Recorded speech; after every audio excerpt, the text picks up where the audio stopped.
자, 계속해서 1회 21번부터 진행하겠습니다.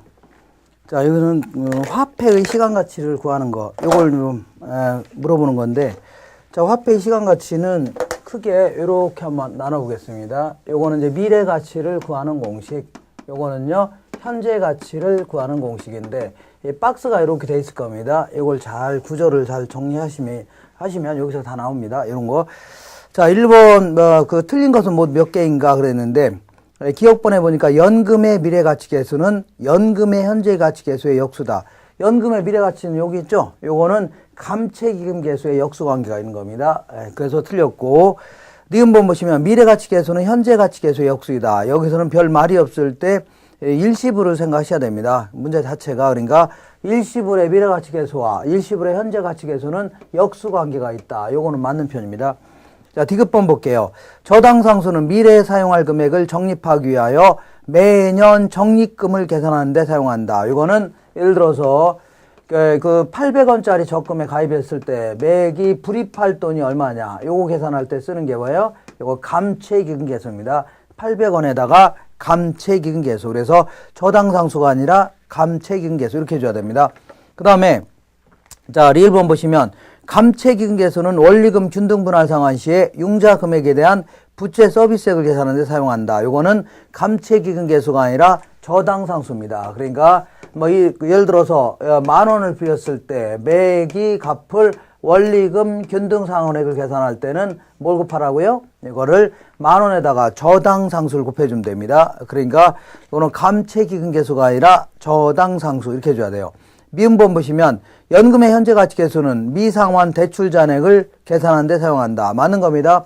일부를 예를 들어서 요만큼 갚았다. 그러면 남아있는 돈이 요거죠. 남아있는 돈이 요거라면 요 금액에 대해서 그 연금의 현재가치계수를 곱하게 되면 잔금액이 나옵니다. 그러니까 미상환 대출 잔액을 계산하는 데 사용한다.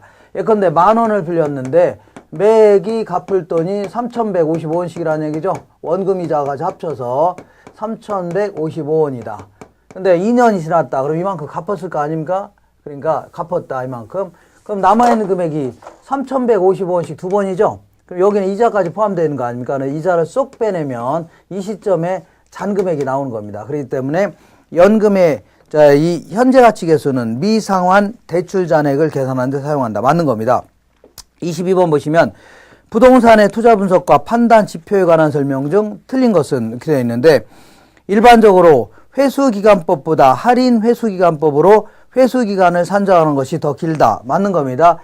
자, 회수기간이라는 것은 그 투자 금액을 회수하는데 몇 년 걸리냐 그런 얘기 하는 거죠. 이때 할인 회수기간법은 미래에 들어오는 수익을 전부 다 요구수를 할인한 다음에 투자 금액을 정하는 거기 때문에 아무래도 금액이 작아지겠죠. 그러니까 회수기간이 길어질 수밖에 없다는 얘기입니다. 그 얘기하는 겁니다. 2번 보시면 내부 수익률은 그 수년가를 0으로 수익성 지수를 1로 만든 할인율이다. 이거는 여러 번 했을 거죠. 우리 수업 시간에 수년가를 0으로 만든 할인율, 수익성 지수를요 1로 만드는 할인율이다. 맞는 겁니다.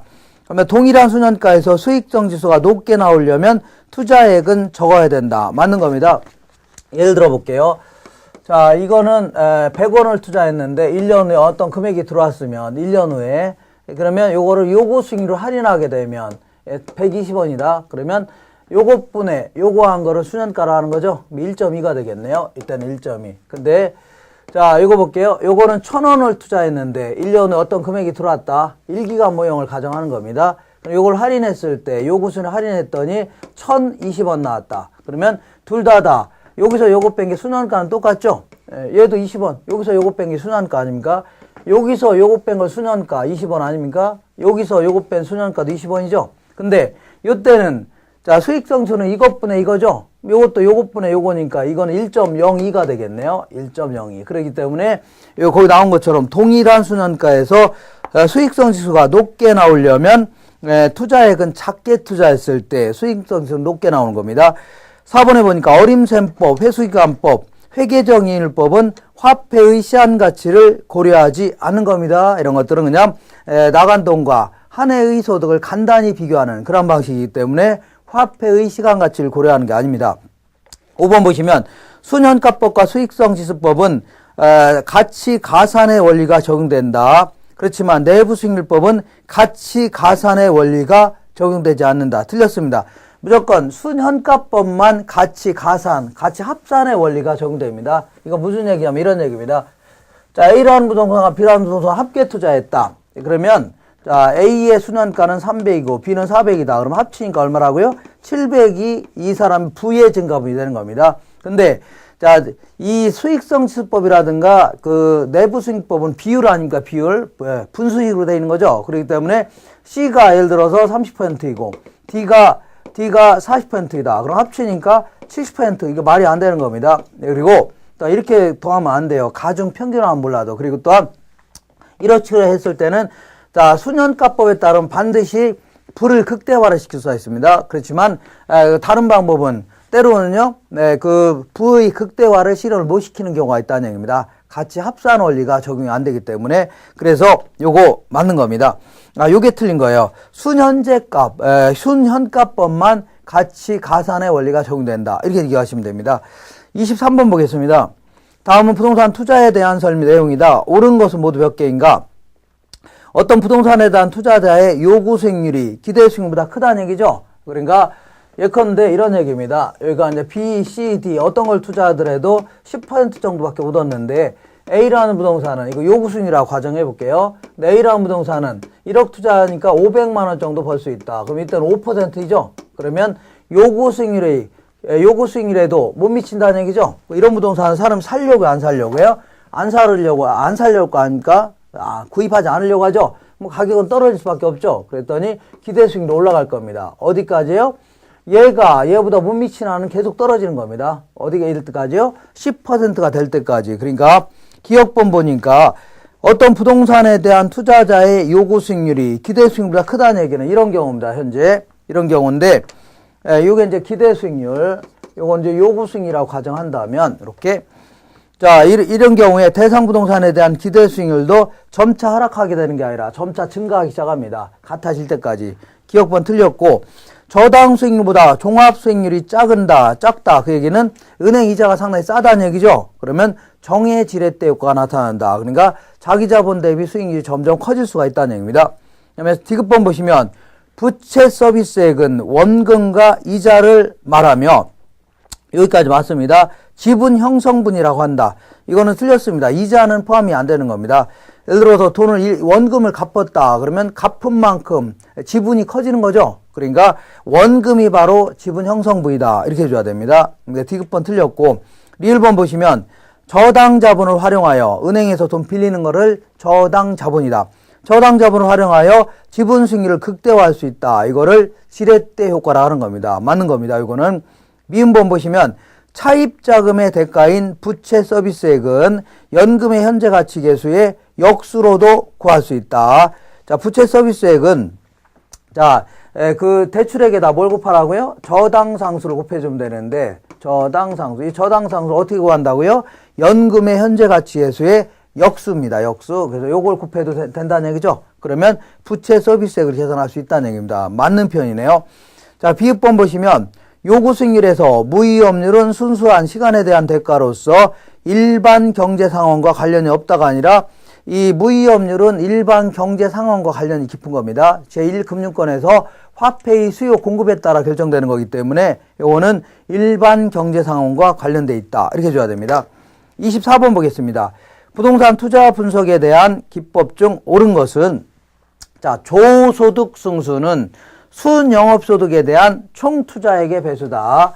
항상 뭐뭐에 대한 이런 게 나오면 분모로 들어가야 됩니다. 분모. 그러니까 순영업소득에 대한 하면 순영업소득이 밑으로 들어가야 됩니다. 순영업소득 대비해서 총투자액이 차지하는 비율. 요거는 뭐냐면 순소득 승수입니다. 얘는 그러니까 조소득 승수가 아니라 순소득 승수다. 2번 보시면 지분 배당률은 지분 투자액분의 그 세전 현금 수지가 차지하는 비율. 요걸 얘기합니다. 그리고 요것도 틀렸네요. 세후 현금 수지가 아니라 세전 현금 수지가 차지하는 비율이다. 그다음에 3번 볼게요. 부채 감당률은 순영업소득을 뭘로 나눈 거라고요? 부채 서비스액으로 나눈 겁니다. 이렇게. 자, 그래서 그 순영업소득이 부채 서비스액의 몇 배가 되는가를 나타내는 비율로서 대출자는 부채 감당률이 1 이하의 것을 요구하는 게 아니라 1 이상일 걸 요구합니다. 예컨대 순영업소득은 3,000원인데 부채 서비스는 1,000원이다. 그러면 돈 벌어서 빚을 갚고도 남죠. 그러면 3이 된다는 얘기죠. 이런 경우는 투자하려고 하고 은행 돈 빌려주려고 할 거 아닙니까? 근데 만약에 순영업소득은 500원이고 이게 500원이다. 그러면 이게 1,000원이다. 그럼 돈 벌어서 빚도 못 갚는다는 얘기죠. 그럼 계산하면 0.5 아닙니까? 그러니까 1보다 클 것을 요구한다. 이렇게 줘야 됩니다. 그 다음에 이러한 조소득 승수 이런 거 전부 다 뭐냐면 화폐의 시간 가치를 고려한 게 아닙니다. 전부 다 그냥 나간 돈과 들어온 돈을 단순히 비교하는 그런 방식입니다. 그러니까 4번도 틀렸고 종합환원율은 총투자액 혹은 총자본액 중에 순영업소득이 차지하는 비율 요걸 얘기합니다. 요거. 그래서 총투자액에 대한 순영업소득의 비율을 말하며 요걸 뒤집어 놓은 거를 뭐라 하냐면 순소득 승수 해줍니다. 순소득 승수. 그래서 요 5번이 맞는 표현이겠네요. 5번. 그 다음 25번 보겠습니다.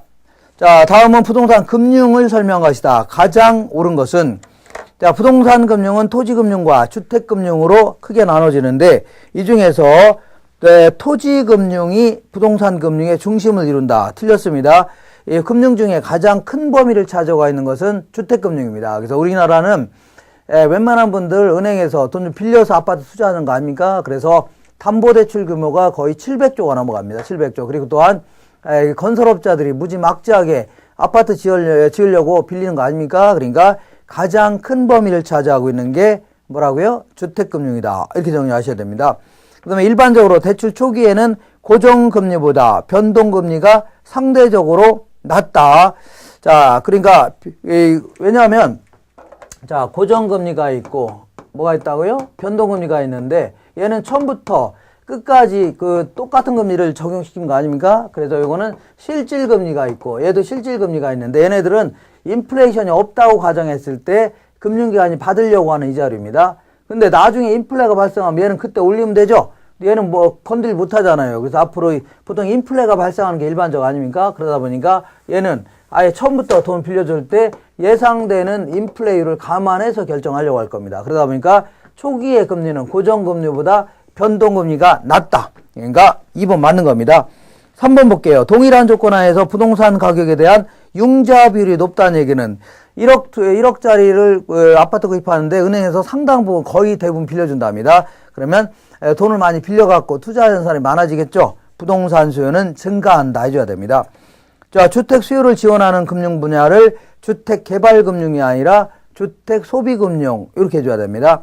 5번 보시면 부동산 금융에서 변동이자율을 적용하는 융자는 변동이자율은 인플레 같은 게 발생하면 나중에 그때그때마다 올리겠다는 얘기죠. 그럼 결국은 대출자를 인플레 위험으로부터 보호해주는 그러한 형태입니다. 차입자를 지원해주는 게 아니라 차입자가 위험 부담을 다 하는 겁니다. 대출자를 인플레 위험으로부터 지원해준다 이렇게 해줘야 돼요. 26번 보시니까 자, 저당 상환 방법에 대한 설명 중 가장 옳은 것은 항상 그림이 머릿속에 들어와야 되는데 어쨌거나 여기서는 자, 이 세 가지는 비교해가면서 자주 물어보니까 정리하셔야 됩니다. 이거는 맨 먼저 원금 균등, 요거는요 원리금 균등, 세 번째는요 체증식인데 초기에 원금 상환액이 가장 큰 게 얘입니다. 원금 균등. 그 다음에 얘입니다. 그럼 원리금 합계액 있죠? 이거를 원리금 지불액이라고 생각할게요. 원리금 지불액도 마찬가지로 초기에 가장 큰 게 뭐라고요? 얘고, 두 번째는 얘고, 세 번째는요 얘입니다. 이렇게. 이때 1번 볼게요. 원금 균등 분할 상환 저당의 경우 저당 지불액은 시간이 지남에 따라서 이자와 원금은 균등하게 감소하면서 상환된다. 이거는 맞는 편입니다. 상당히 어려운 편인데 자 볼게요. 자, 왜냐하면 10,000원을 빌렸겠다 몇 번 했는데 얘는 매년 말에 2,500원씩 갚기 때문에 원금은 똑같이 상환하는 겁니다. 2,500원. 얘도 얼마요? 2,500원. 얘도 얼마요? 2,500원. 2,500원인데 이자를 보겠습니다. 이자는 초기에는 하나도 갚은 게 없죠. 그러니까 1,000원의 이자가 붙는 겁니다. 1,000원. 10,000원의 10%인 1,000원. 10%라고 가정할게요. 두 번째는요. 10,000원에서 얘 갚았죠. 그러니까 7,500원 남아있네요. 7,500원에 대한 이자 750원.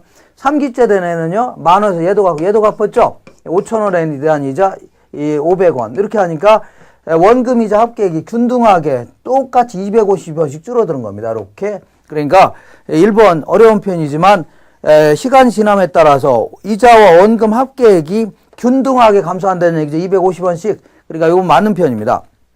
2번 보시면 원리금 균등 분할 상환은 균등 지불 저당으로 대출기간 내내 원금과 이자를 합쳐서 동일한 금액을 납부하게 되어 있습니다. 이렇게. 그렇지만 원금 균등 분할 상환보다는 초기에 상환 금액이 높은 것이 단점이 아니라 초기에 상환 금액이 외부 단위가 낮죠. 낮은 것이 장점이면 장점이겠네요. 그다음에 요거를 체증식 혹은 점증식이라 하는데 점증 상환 대출은 미래의 소득이 보장되는 젊은 부부에게 상대적으로 불리하다가 아니라 또 유리할 수 있는 거죠. 왜냐면 말단일 때는 돈 많이 못 버니까 조금만 갚으라는 얘기입니다. 4번 보시면 부분 원리금 상환 방법은 원금은 만기일에 일시불로 상환하고 매월 이자만 지불하는 방법. 요거는 매월 이자 지급 방식이라는 겁니다. 매월 이자 매월 상환 방식. 그래서 여기 틀렸고 5번 보시면 수요 금융으로서 이자 매월 상환 방식은 차주와 대주 간의 변제 만기일이 되어도 완전히 상환하지 않음을 합의한 것으로 부분 상환 저당은 일부는 매기 원금이자 같이 갚아놔라 그 얘기고 나머지는요 만기 한꺼번에 갚으라는 얘기죠. 이런 거를 부분 상환 저당 혹은 부분 원리금 상환 방식이라는 겁니다. 그러니까 이자 매월 상환 방식이 아니라 부분 원리금 상환 방식 이렇게 줘야 돼요. 그 다음에 27번은 이 저당 시장의 구조를 정확히 알아야 되는데 이렇게 막 무지막지하게 나오는 경우는 많지 않아요. 거의 없습니다. 다만 이거는 처음부터 끝까지 그 저당 시장의 구조를 거의 빠짐없이 지문에 내놓기 위해서 공부를 좀 하시라고 이렇게 내놓은 거지 이런 식으로 시험에 나오진 않습니다. 다만 여기서 틀린 거 위주로 너무 많으니까 틀린 거 위주로만 정리하겠습니다. 다음 부동산 금융에 있어서 저당 시장의 구조 및 저당의 유동화에 관한 설명이다. 틀린 항목 수는 자 2번이 틀렸는데 부동산 저당 담보부 채권의 유동화는 1, 2차 저당 시장에서 이루어지는 게 아니라 2차 저당 시장에서 이루어진다. 그러니까 대출 채권의 유동화는 몇 차라고요? 2차 저당 시장에서 이루어진다는 얘기입니다. 그 다음에 저당의 유동화는 대출자인 금융기관들이 많은 재원으로 일부의 수요자나 공급자들에게 자금을 제공한다. 이 표현이 틀린 겁니다. 적은 재원을 가지고 금융기관은 적은 재원으로 이거를 계속 채권을 팔으면 또 돈 생기죠. 그럼 또 팔아서 또 뭐 채권이 생기면 또 파는 거죠. 이런 식으로 적은 재원으로 많은 수요자들에게 자금을 제공한다. 이렇게 해줘야 됩니다. 많은 수요자들에게 자금을 제공한다.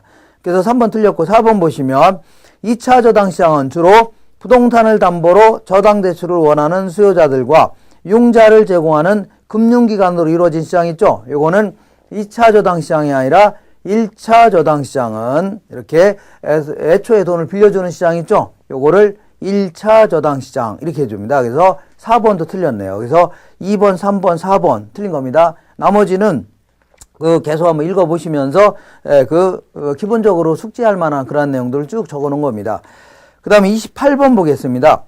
주택금융에 관한 설명으로 틀린 것은 이렇게 되어 있는데 보통 이제 다계층 저당증권을 CMO라고 하는데 얘네들은 장기적으로 콜 방어가 가능하다. 그 얘기는 원래 이제 이 구조 자체가 어떻게 되어 있냐면 CMO는 MPTB를 변형시킨 건데 약간 변형시킨 건데 자 하나의 형태가 아니라 만기를 달리하는 여러 가지 형태로 나눠서 이제 발행하는 겁니다. 그래서 이거 CMO라고 합니다. CMO는 구조 자체가 어떻게 되냐면 주택 소비자, MBS의 발행자, 투자자 이렇게 되어 있습니다. 그렇기 때문에 이 어떤 식으로 하고 있냐면 이 저당권은 발행자가 갖고 있습니다. 저당권. 그러니까 결국 채무불이행 위험 이런 건 다 누가 부담한다고요? 발행자가 부담하고 그 다음에 원리금 수취권만 투자자한테 넘기는 그런 형태입니다. 그렇기 때문에 조기상환 위험이라든가 이런 것들은 누가 부담한다고요? 투자자가 부담하는 그런 형태입니다. 이자율 위험이라든가.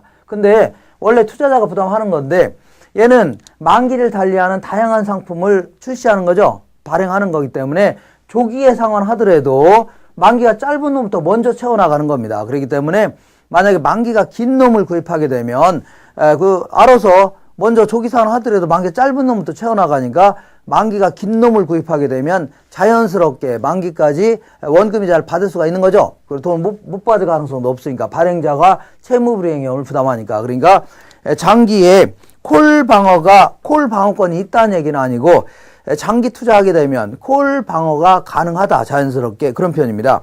2번 보시면 다른 조건이 동일할 경우에 변동금리 주택담보대출의 조정주의가 작다는 얘기는 예를 들어 한 1-2년 만에 1년에 한 번씩 조정해라. 그럼 1년 동안 못 건드는 거죠. 근데 이 3개월에 한 번씩 조정한다. 그러면 툭 하면 건들 수 있는 거죠. 그러니까 조정 횟수가 작을수록 금융기관이 부담하는 위험은 클 수가 있다는 얘기입니다. 이거 맞는 표현입니다. 3번 볼게요.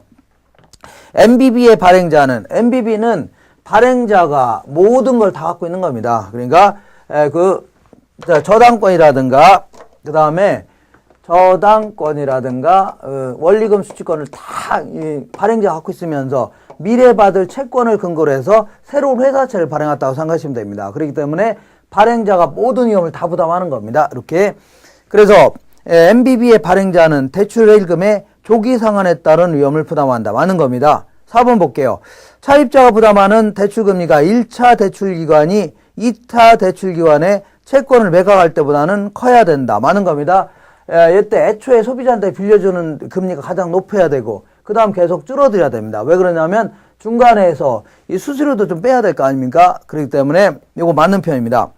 금리 상한 변동금리 주택담보대출에서 대출자는 금리 상한 이상으로 인플레가 상승할 때 생기는 금리 변동 위험을 줄일 수가 있다. 이거는 대출자는 금리 변동 위험이 커질 수밖에 없는 거죠. 그러니까 자 이렇게 금리가 이렇게 들쑥날쑥할 때 정부에서 이거 이상 못 올리게 한다면 이런 위험은 이런 부담이 커질 수밖에 없죠. 대출자는. 그러면 결국은 이런 거를 차입자한테 전가를 못 시킨다 그런 얘기죠. 그러다 보니까 자 금리 변동 위험이 커질 수가 있는 겁니다. 그래서 전가되지 않기 때문에 상대방한테 29번 보겠습니다.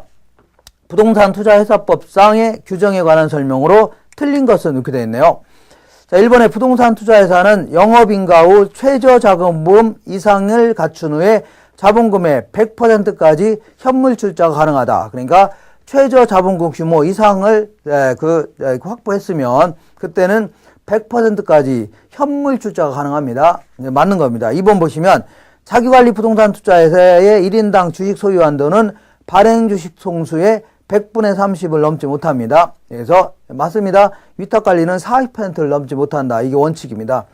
3번 보시면 위탁관리 부동산 투자회사, 그 다음에 기업 구조조정 부동산 투자회사 이런 것들은 그냥 서류상의 회사입니다. 명목상의 회사. 그렇기 때문에 투자 운영을 전부 다 누구한테 맡긴다고요? 자산관리회사한테 전부 다 맡기는 그런 형태입니다. 그래서 본점 외에 지점을 설치할 수 없도록 하고 있습니다. 그리고 또한 직원을 고용하거나 상근 임원을 둘 수 없도록 하는 게 위탁관리 부동산 투자회사입니다. 운영 자체가 이런 식으로 운영하도록 되어 있는 회사이기 때문에 그래서 3번 틀린 겁니다.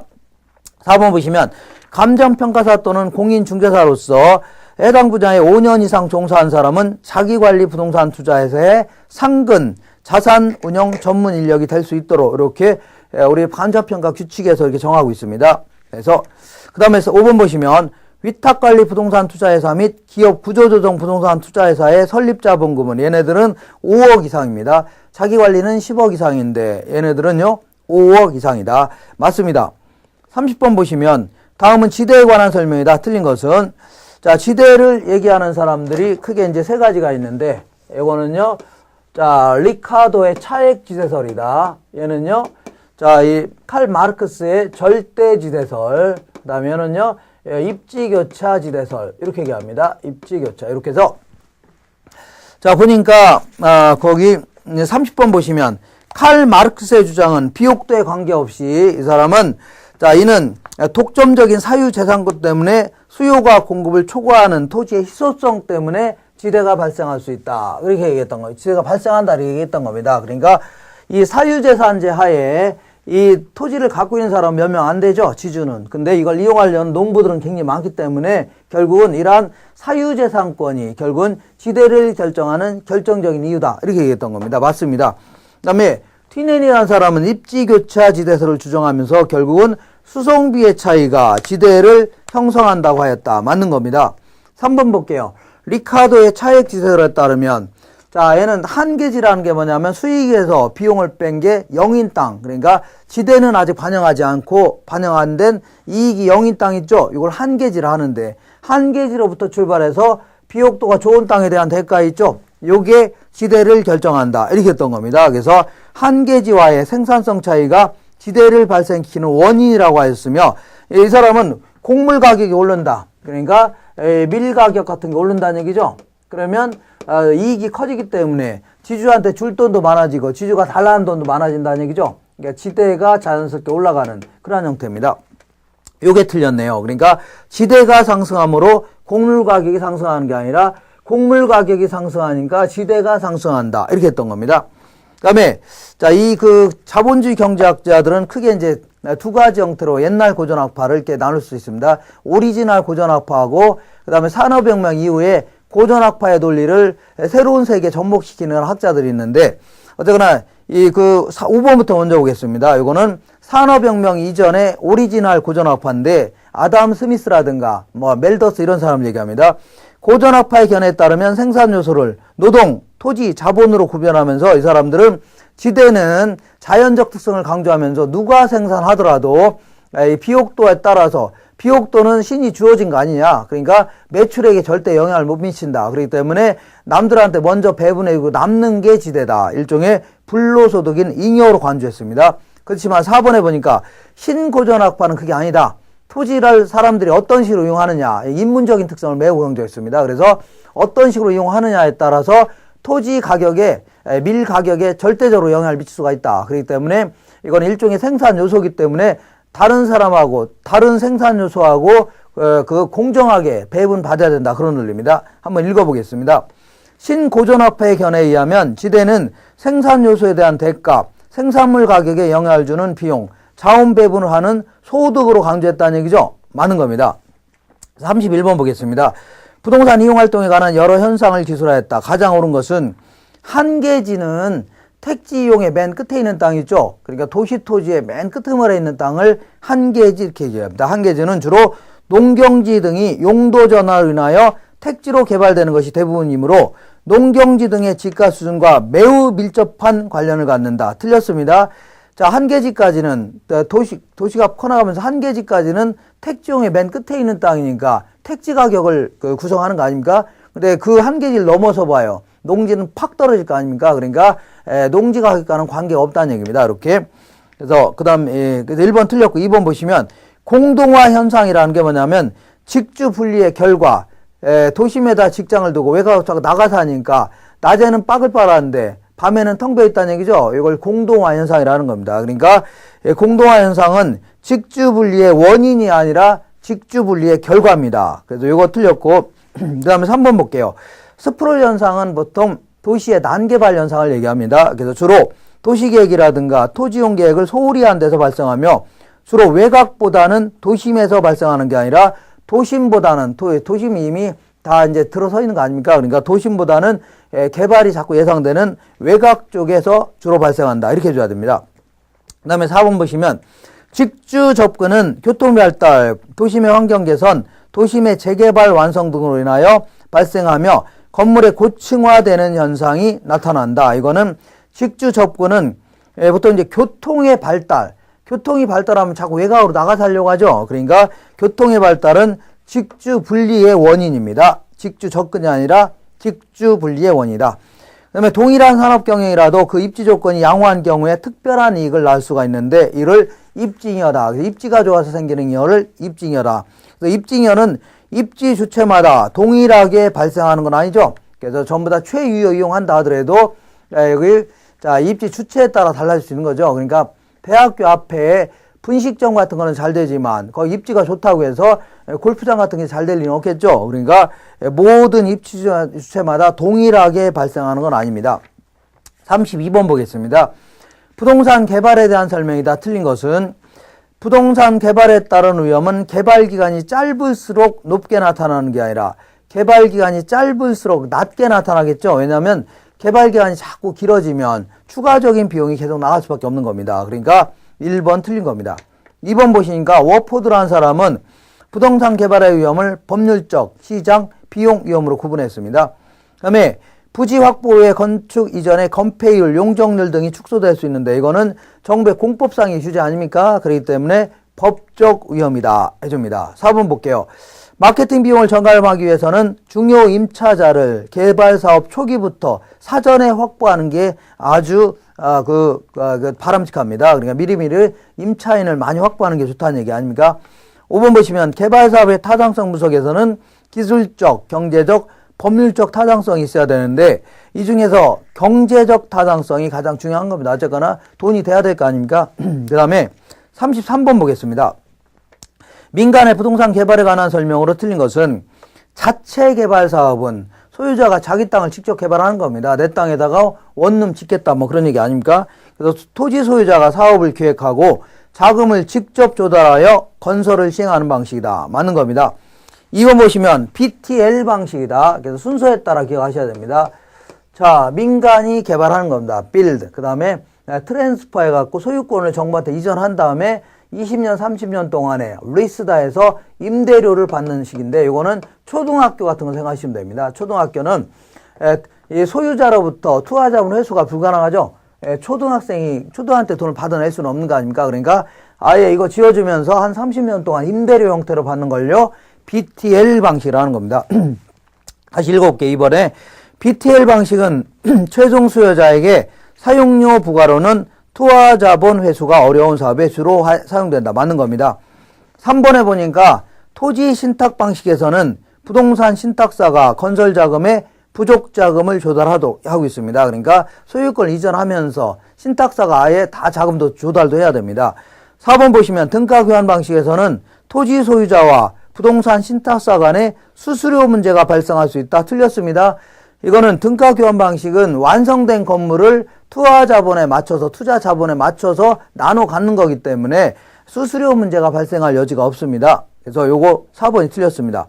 그다음 BTO 방식 요거는 민간이 개발한 다음에 소유권을 이전하는 겁니다. 트랜스퍼. 그런 다음에 운영하면서 투하 자본을 회수하는 그런 형태입니다. 그래서 도로 같은 거 생각하시면 됩니다. 톨게이트 설치해서 회수하겠다는 얘기죠. 이런 형태. 자, BTO 방식은 민간 사업자가 공공시설을 건축한 뒤에 해당 시설을 소유권을 정부나 지자체에 넘기죠. 트랜스퍼다. 그런 다음에 일정 기간 운영권을 부여받아 최종 수요자로부터 그러니까 차 끌고 다니는 사람들한테 톨비 받아서 이용료 징수해서 투자 비용을 회수하는 방식이다. 맞는 겁니다. 34번 보겠습니다. 다음은 도시 공간구조 이론에 대한 설명이다. 틀린 것은 자, 선형 이론은 마치 부채꼴 모양으로 어떤 보통 이제 교통망을 주축으로 해서 도시가 성장해 나간다. 이렇게 주장했던 겁니다. 1번 보겠습니다.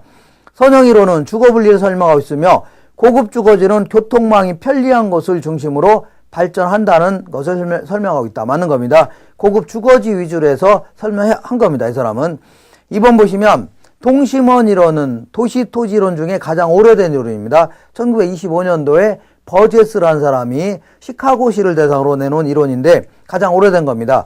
소도시 모형의 이론으로 튀넨의 고립국 이론을 고립국 모형이라고 해서 마치 잔잔한 연못에 돌을 던지게 되면 이게 퍼져나가지 물결 모형이 이런 식으로 이것도 튀넨도 이렇게 그림을 그렸는데 이 사람도 똑같이 그거를 본따서 이제 한번 이론을 내는 겁니다. 맞는 겁니다.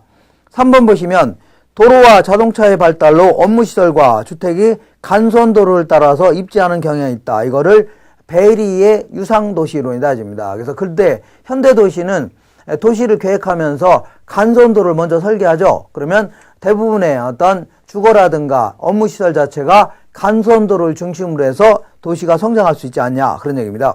4번 보시면 다액이 성립하는 이유는 부동산 활동에 따른 특정 시설의 필요, 업종에 따른 지대 지불 능력의 차이, 동종업종의 집적이익, 이종업종의 이해 상반 등을 들 수 있다. 맞는 겁니다.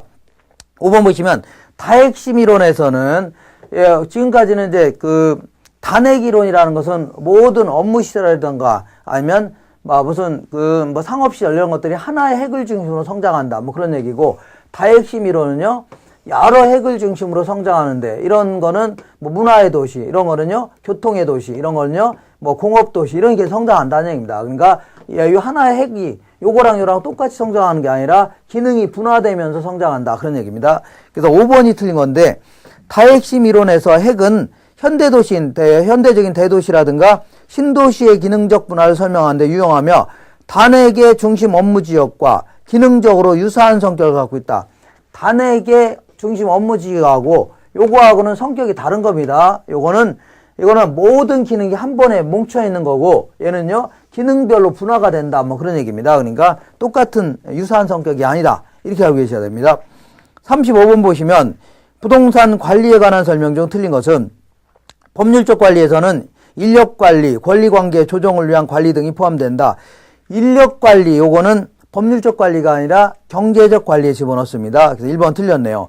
자가관리는 업무의 종합적인 관리가 가능하죠. 자기가 주도적으로 할 수 있으니까 지휘 통제력이 강하다. 맞습니다. 3번에 보니까 소유주나 기업의 이윤 극대화를 위하여 부동산의 가치를 증진시킬 수 있는 다양한 방법을 모색하겠다. 그러니까 가치 증진 방안까지 모색하겠다는 것을 우리는 자산관리다. 이 일종의 적극적인 관리입니다. 그러니까 때로는 부동산을 처분할 수 있고 새로운 걸 구입하는 거 이런 것도 다 포함하겠다는 얘기입니다. 4번에 보니까 협의의 관리를 보통 기술적 관리라 얘기합니다. 그래서 기술적 관리는 물리적, 기능적 측면의 유지 관리 이런 걸 얘기합니다. 청소하고 소독하고 고장난 거 고치고 수리하고 이런 것들. 5번 보시면 비율 임대차는 주로 매장용 부동산에 적용된다는 얘기죠. 매출액의 일정 부분을 임대료를 책정하겠다 그런 얘기입니다. 보통 조임대차는 순수한 임료 외에도 모든 그 비용을 다 나가는 경비 같은 거 이런 걸 전부 다 임대료 포함시키는 거 있죠. 이런 거는 주거용에 적합합니다. 자, 36번 보겠습니다. 다음 용어에 대한 설명 중 올바른 것은 되어 있네요. 보통 이제 어떠한 뭐 부동산이 있다. 이 부동산이 이제 현재 밭인데 1번 볼게요. 올바른 것은 기한부 평가란 과거 어느 시점을 가격 시점으로 하여 부동산 가격을 평가하겠다. 가격 시점을 다른 말로 기준 시점 해줍니다. 과거의 특정 일자를 기준으로 평가하는 것은 소급 평가입니다. 1번 틀렸고 현황 평가란 새로운 상황의 발생을 상정하여 그 조건이 성취되는 경우를 평가하는 거 있죠. 그러니까 만약 이게 대로 바뀐 다음에 얼마가 될 것인가 이렇게 평가하는 것은 조건부 평가입니다. 현황 평가가 아니라 조건부 평가다. 3번 볼게요. 부분 평가란 2개 이상의 물건이 일체로 거래된다. 보통 이제 토지와 건물이 보통 같이 있는 경우 복합부동산 같은 경우는 보통 일체로 거래되거나 용도상 불가분의 관계가 있죠. 그러니까 상호 간에 불가분의 관계가 있는 경우는 그냥 건물 따로 평가하고 토지 따로 평가하는 게 아니라 통째로 평가하는 겁니다. 아파트 평당 얼마다 할 때는 통째로 평가하는 거죠. 이걸 일괄 평가한다 해줍니다. 부분 평가가 아니라 일괄 평가란 이렇게 해줘야 돼요. 4번에 보니까 하나의 물건이라도 가치를 달리한다. 그래서 하나에 86번지 땅이 있는데 이 부분은 백화점으로 이용되고 있고 이 부분은요 시장으로 이용되고 있다. 그러면 하나의 물건이라도 이 부분의 가치와 이 부분의 가치는 다르겠죠. 따로 평가한 다음에 합쳐주자. 이거를 구분 평가한다 해줍니다. 맞습니다. 5번에 보니까 개별 평가란 일체로 이용되고 있는 물건의 일부만을 평가할 때, 그러니까 보통 이제 복합부동산에 있어서 토지만의 가치는 얼마냐 이럴 때는 이거 전체를 평가한 다음에 건물 부분은 빼내는 형태로 평가한다는 얘기죠. 이걸 부분 평가한다 해줍니다. 부분 평가. 그래 그 토지에 건물이 있잖아요. 건물이 있는 상태에서의 토지 가치를 평가하는 게 합리적이라는 얘기입니다. 이걸요 부분 평가한다 해줍니다. 37번 보겠습니다. 다음 괄호 안에 들어갈 가장 적당한 말은 부동산의 수익성 또는 쾌적성을 높이기 위해서는 구성요소 자체의 결합에 균형이 있어야 된다. 그러니까 내부 구성요소 간에 균형을 이루어야 된다. 이거는 균형의 원칙에 대한 설명입니다. 그 다음에 부동산의 유용성이 최고도로 발휘되기 위해서는 대상 부동산에 속한 환경이 질적, 사회적, 경제적으로 균형을 이루어야 된다는 얘기죠. 주변 환경과 잘 어울려야 된다. 이거를 적합의 원칙이다 이렇게 얘기합니다. 부동산 가치는 장래의 유용성에 대한 가치이므로 부동산의 가치 변동을 가져오는 여러 가지 요인을 분석해야 된다. 그러니까 미래 장래에 예상되는 편익을 기초로 해서 지금 시점의 가치가 결정된다. 편익을 유용성이라는 겁니다. 이걸 예측의 원칙이다 이렇게 얘기합니다. 그래서 정답은 1번으로 했어야 됩니다. 38번 볼게요. 부동산의 가치 추계 방법 중에 비용 접근법, 다른 말로 그 원가 방식을 얘기하는 겁니다. 들어간 원가를 기초로 해서 평가하는 거 있죠. 이거를 원가법이라 하는데 1번에 보니까 옳은 것은 감정평가는 재산의 경제적인 가치를 판정하는 것이므로 감가 요인에 있어서 경제적 감가 요인만 적용하는 게 아니라 물리적, 기능적 감가 요인도 다 고려해야 됩니다. 2번 보시면 취득 시점에서 대상 물건을 재생산 또는 재취득하는 데 소요되는 재조달원가에서 감가 수정을 한다. 이런 거는 자, 이 취득 시점이 아니라 기준 시점에서 이렇게 줘야 됩니다. 기준 시점에서 대상 물건을 재생산 또는 재취득하는 데 소요되는 이렇게 해줘야 돼요. 3번 볼게요. 재조달원가는 표준적인 신축원가를 말하며 적산 가격의 하한 가격이 아니라 상한 가격이라는 겁니다. 그러니까 재조달원가에서 뭘 뺀다고요? 감가, 누계액을 빼야 되겠죠? 감가, 누계액을 뺀 것을 뭐라고 하냐면 적산가치라는 겁니다. 그러니까 적산가치의 가장 높은 가격은 재조달원가 아닙니까? 여기서 이거 뺀 게 이거니까. 그러니까 적산가액의 상한가액이 아니라 상한가액을 나타내는 것이다. 이렇게 해줘야 됩니다. 4번 볼게요. 감가상각 요인으로부터 발생하는 임대료 손실을 자본 환원율로 할인하여 감가상각을 추계한다. 이게 이 감가 수정하는 방법 중에 임대료 손실 환원법이라고 있습니다. 그거 얘기인데 이거 상당히 어려운 표현이에요. 그래서 이런 식으로 한다 정도 아시면 됩니다. 임대료 손실 환원법은 이런 식으로 한다. 그 다음에 5번 보시면 정액법은 단순 경제적 내용수로 평분하여, 그러니까 자, 재조달원가가 100만 원인데 나중에 5년 지나서 철거하면 10만 원 챙길 수 있다는 얘기죠. 그러면 요만큼을 5년 동안 감액을 시키자 그런 얘기인데 얘는 매기 감가액을 똑같이 하는 겁니다. 똑같이. 그러니까 평분해 갖고 그래서 매기 감가액이 똑같은 겁니다. 그래서 정액법은 단순 경제적 내용수로 평분하기에 상가액은 첫 해가 가장 크고 재산가치가 체감함에 따라서 상가액도 체감하는 게 아니라 매기 일정하다 해줘야 됩니다. 매기 감가액이 똑같다 이렇게 해줘야 됩니다. 자, 그 다음에 39번 보겠습니다. 자본 환원율을 결정하는 방법에 대한 설명 중 틀린 것은 자본 환원율을 결정하는 방법은 크게 이제 시조 12다 이렇게 해서 나오는 게 뻔합니다. 그래서 몇 번 강조하는 거 제가 유학집에 밑줄 쳐놓은 것만 잘 기억하시면 됩니다. 이해가 조금 안 간다 하더라도 자, 시조 2 L 이렇게 투자결합법은 요거는 물리적 투자결합법과 금융적 투자결합법 이렇게 구분할 수 있습니다. 1번 보겠습니다. 자, 시장추출법은 대상 부동산에 관한 위험을 여러 가지 구성 요소로 분해한 다음에 개별적인 위험에 따라서 위험 할증률을 더하겠다. 어쨌거나 위험 같은 게 나오면 다 뭐라고요? 조성법 아니면은 요소 구성법이라는 겁니다. 그래서 위험에 따라서 이론적으로 결정하는 걸 뭐라고요? 조성법 아니면 요소 구성법이라는 겁니다. 1번 틀렸고 2번 보시면 요소 구성법은 대상 부동산과 최근에 유사한 최근의 매매 사례로부터 자본 환원율을 찾아내겠다는 얘기죠. 그래서 매매 사례로부터 찾아내겠다. 이거는 시장 추출법을 얘기합니다. 그래서 요거 틀렸네요. 요소 구성법이 아니라 시장 추출법. 그 다음에 이 물리적 투자결합법은 나오는 게 뻔합니다. 이런 질문이 좀 나옵니다. 계속 소득을 창출하는 부동산의 능력이 토지와 건물이 서로 동일한 게 아니라 다르며 분리될 수 있다는 가정이 있어야 됩니다. 그래서 3번 틀렸고 4번 볼게요. 엘루드법. 얘는요 금융적 투자결합법을 보다 발전시킨 방법인데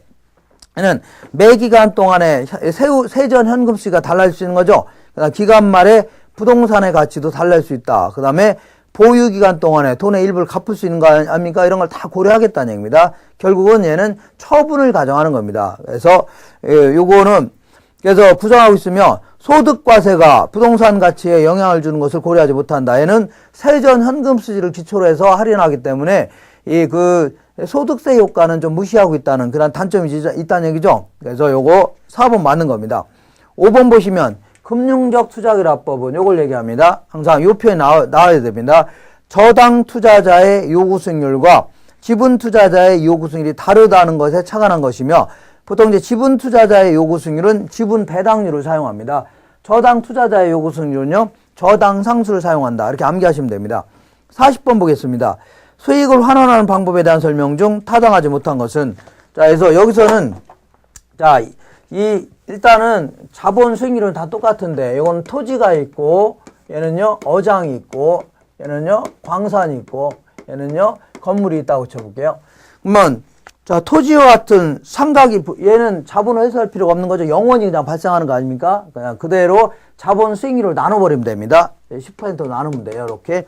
10%가 자본 수익률이라면 자본 회수를 고려하지 않고 직접 환원한 겁니다. 근데 건물 같은 경우는 얘는 자본 수익률과 똑같다고 가정하는데 얘는 건물 같은 경우는 일정 기간 지나면 철거해야 되죠. 그렇기 때문에 수익이 영원히 발생하려면 자, 매기 감가액만큼 더 빼낸 다음에 또 다른 건물을 또 구입하자 그런 논리입니다. 그러다 보니까 여기다가 자, 자본 회수율, 감가율까지 더해줘야 되겠네요. 이렇게 할인율에 반영하자 그런 얘기입니다. 이렇게 자, 그래서 자본 회수를 고려하여 자본 수익률의 상각률을 가산하여 환원한다. 맞는 겁니다. 다만 얘는 해당 부동산에 재투자한 건 아닙니다. 이렇게.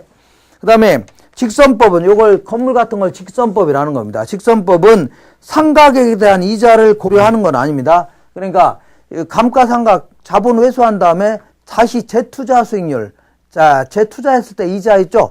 아니면 수익률을 고려하는 건 아닙니다. 그러니까 해당 건물에 재투자한 건 아니라는 얘기죠. 그러니까 상가격에 대한 이자는 고려하지 않은 이러한 상각률을 가산하여 순수익으로 환원한다. 이렇게 줘야 됩니다. 4번 볼게요. 상환기금법은 광산 같은 게 적합한데 얘네들도 자본 수익률은 똑같다고 가정하는 겁니다. 그리고 얘네들은 자, 이 그 상각자산도 있기 때문에 자본도 회수해야 되는데 얘네들은 곧바로 어장이나 광산에 재투자 가능하죠. 근데 재투자에 따른 수익률이 어장은 한 3%를 빼준다면 얘는 2%만 빼줘야 됩니다. 예를 들어서 왜 그러냐면 어장은 영원히 재투자 가능하지만 광산은요 일정 기간 동안에만 재투자 가능하죠. 그래서 연평균 재투자 수익률을 따진다면 얘가 높고 얘는 낮다 그런 논리입니다. 그래서 4번 보시면 상환기금법은 자본 수익률의 상각에 대한 축적이율이라는 게 뭐냐면 일정 기간 지나면 안전한 곳에 어떻게 묻어놓는다 가정하는 겁니다. 이걸 축적이율을 고려한 상각률을 가산하여 환원한다. 맞습니다. 연금법은요, 자본 수익률의 상각에 대한 자본 수익률을 가산한다는 얘기는 고려했다는 얘기는 얘는 자본을 회수한 다음에 해당 부동산에 계속 재투자하는 겁니다. 그러다 보니까 해당 부동산의 자본 수익률 있죠? 그걸로 고려한 상각률로 가산하여 환원한다. 이렇게 해줘야 됩니다. 그래서 다 맞는 겁니다. 40번 상당히 어려운 얘기인데 그래도 그 기본적인 논리가 이런 논리이기 때문에 좀 어렵긴 하더라도 계속 반복해서 보신다면 비슷하게 질문이 나오면 맞출 수 있는 거고 그렇지 않으면 너무 힘들면은 좀 포기해도 상관없습니다. 이런 부분들은 자, 그럼 요 정도 하고 끊었다가 2회 모의고사로 들어가겠습니다. 이상입니다.